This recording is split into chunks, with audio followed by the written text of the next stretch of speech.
ป้องปายเมื่อสุขุสุคนพบกันอีกแล้วกับซ่องให้ท่านแชนแนลเมื่อนี้สิพาท่านผู้ชมมากินปุ้นเนาะนี่นะนำปุ้นเด้อท่านผู้ชมกินข้าวปุ้นนำกันขนมจีนบ้านเพิ่นฮ้องขนมจีนบ้านค่อยฮ้องข้าวปุ้นหรือว่าข้าวโจดกินแซ่บๆนำกันยามแลงบ่ได้กินโดนแหละเกือบเข้าฮอด2 ปีแล้วบ่ได้กินข้าวปุ้นนี่ก็กินหยังมาได้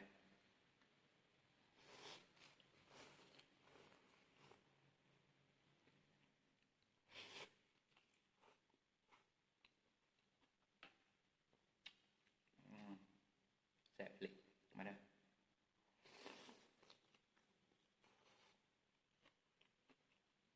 เฮ็ดเองกินเองแซ่บเอง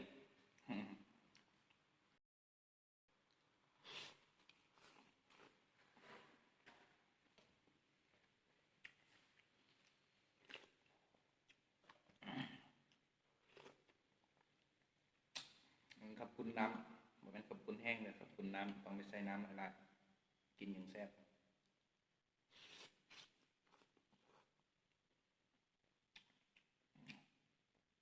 ปลาเข้มข้นเลย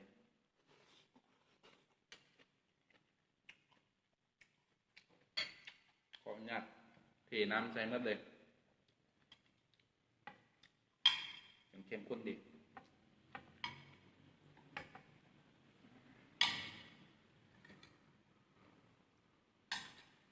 เอาแบบนี้นะเข้มข้นได้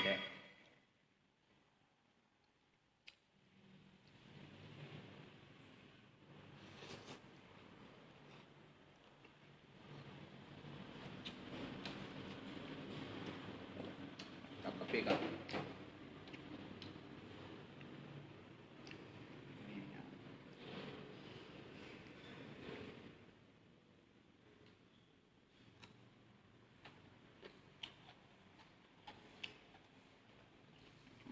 เป็ด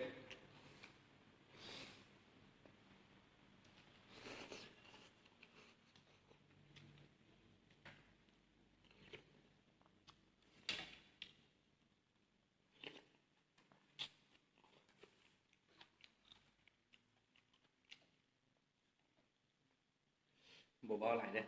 กินอย่างเดียวเลยจวดอย่างเดียวนะกินแซ่บ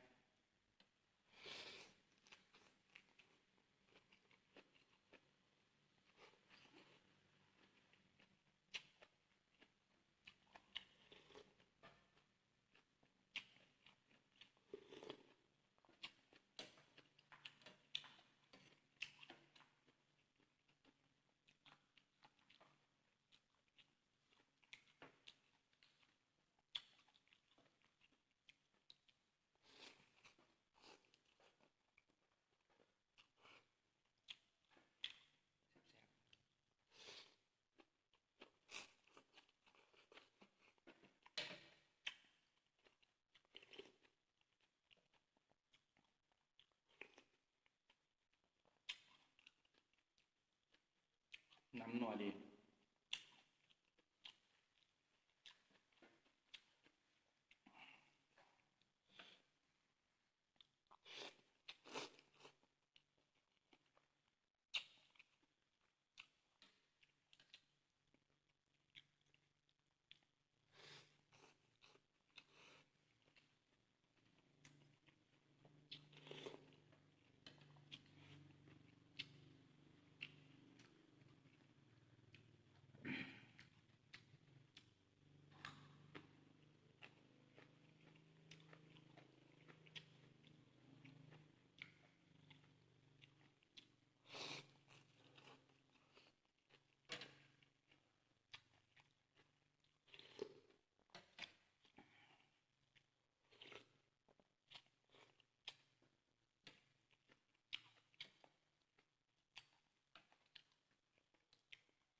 ปุ้นนี่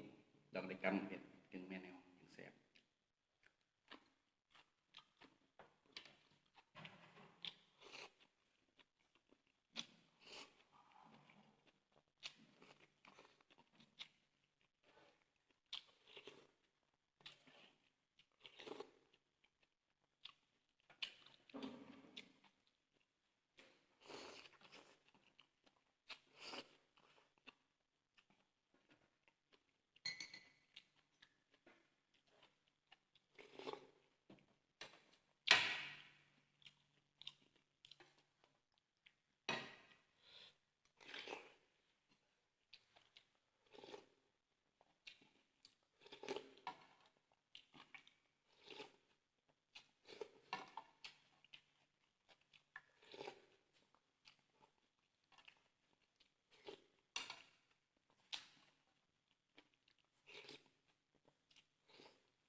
เมื่อเป็นที่แน่มอยแล้วนะท่านผู้ชมเนาะ